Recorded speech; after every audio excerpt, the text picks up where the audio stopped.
بسم اللہ الرحمن الرحیم۔ ناظرین، نماز فجر کے لیے اٹھنے کی تدبیریں آپ کے سامنے پیش کرتے ہیں۔ حضرت علی رضی اللہ تعالی عنہ سے کسی نے پوچھا، میں بہت کوشش کرتا ہوں کہ صبح کی نماز پڑھوں مگر اٹھا نہیں جاتا۔ حضرت علی رضی اللہ تعالی عنہ نے فرمایا، یہ نیند کی وجہ نہیں بلکہ تم جو سارا دن گناہ کرتے ہو وہ تمہاری گردن میں طوق، ہاتھوں میں ہتھکڑی اور پاؤں میں بیڑیاں باندھ کر تمہیں اٹھنے نہیں دیتے۔ حضرت علی رضی اللہ تعالی عنہ کے پاس ایک شخص آتا ہے اور عرض کرتا ہے کہ مجھے رات کو ٹھیک سے نیند نہیں آتی، رات کو سو نہیں پاتا اور جب صبح کو اٹھتا ہوں تو جسم میں درد ہوتا ہے اور وہ درد بڑھتا ہی جاتا ہے۔ جب وہ اپنا حال حضرت علی رضی اللہ تعالی عنہ کو بیان کر چکا تو آپ رضی اللہ تعالی عنہ نے اس شخص سے فرمایا کہ اے شخص، رات کو پانی پیتے ہو، پانی پینا بند کر دو، کیونکہ ایسا کرنا صحت کے لیے انتہائی نامناسب ہے اور رات کو پانی پینے سے جسم میں ایسا درد شروع ہو جاتا ہے، اگر اللہ پاک ہی شفا دینا چاہیں تو دے سکتے ہیں ورنہ اس کا علاج ممکن نہیں ہے۔ اگر سہولت ہو تو دوپہر کے وقت ضرور آرام کر لیا کریں، یہ سنت ہے اور اس سے فجر کے وقت اٹھنے میں بڑی مدد ملتی ہے۔ رات کا کھانا جلد کھائیں اور کم کھایا کریں، رات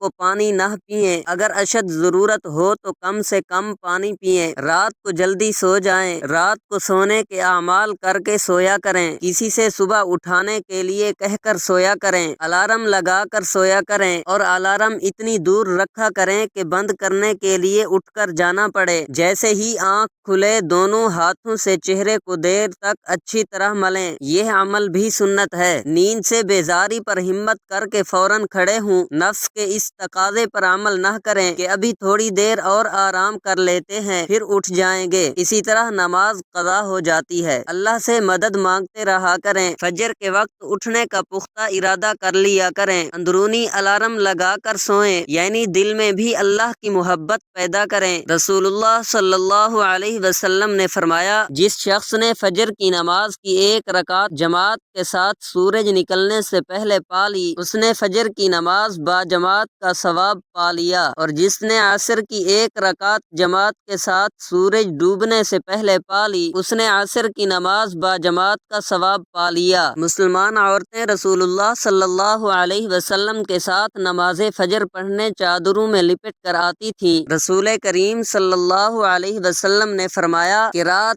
اور دن میں فرشتوں کی ڈیوٹیاں بدلتی رہتی ہیں اور فجر اور عصر کی نمازوں میں ڈیوٹی پر آنے والوں اور رخصت پانے والوں کا اجتماع ہوتا ہے، پھر تمہارے پاس رہنے والے فرشتے جب اوپر چڑھتے ہیں تو اللہ تعالیٰ ان سے پوچھتا ہے، حالانکہ وہ ان سے بہت زیادہ اپنے بندوں کے متعلق جانتا ہے، کہ میرے بندوں کو تم نے کس حال میں چھوڑا؟ وہ فرشتے جواب دیتے ہیں کہ ہم نے جب انہیں چھوڑا تو وہ فجر کی نماز پڑھ رہے تھے اور جب ان کے پاس گئے تھے تب بھی وہ عصر کی نماز پڑھ رہے تھے۔ صحابہ کرام رضوان اللہ تعالی علیہم اجمعین فرماتے ہیں، ہم نبی کریم صلی اللہ علیہ وسلم کی خدمت میں موجود تھے، آپ صلی اللہ علیہ وسلم نے چاند پر ایک نظر ڈالی اور فرمایا، تم اپنے رب کو اسی طرح دیکھو گے جیسے اس چاند کو اب دیکھ رہے ہو، اس کے دیکھنے میں کوئی زحمت بھی نہیں ہوگی، بس اگر تم ایسا کر سکتے ہو کہ سورج طلوع ہونے سے پہلے والی نماز فجر اور سورج غروب ہونے سے پہلے والی نماز عصر سے کوئی چیز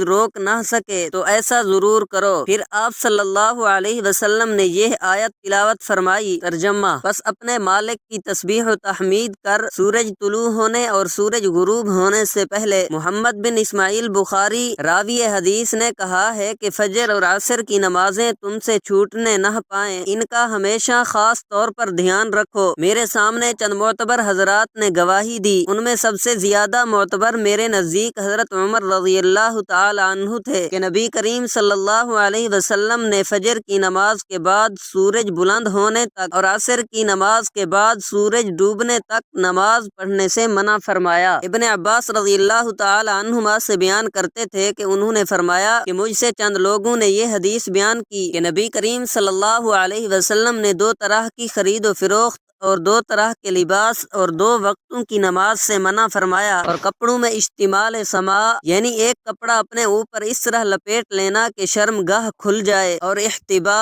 یعنی ایک کپڑے میں گوٹھ مار کر بیٹھنے سے منع فرمایا، اور خرید و فروخت میں آپ صلی اللہ علیہ وسلم نے منابضہ اور ملامسہ سے منع فرمایا۔ دعا ہے کہ اللہ تعالی میرا سنانا اور آپ کا سننا اپنی بارگاہ الہی میں قبول و منظور فرمائے، آمین ثم آمین۔ بیٹھ لینا کہ شرم گاہ کھل جائے، اور احتبا یعنی ایک کپڑے میں گوٹھ مار کر بیٹھنے سے منع فرمایا، اور خرید و فروخت میں آپ صلی اللہ علیہ وسلم نے منابضہ اور ملامسہ سے منع فرمایا۔ دعا ہے کہ اللہ تعالی میرا سنانا اور آپ کا سننا اپنی بارگاہ الہی میں قبول و منظور فرمائے، آمین ثم آمین۔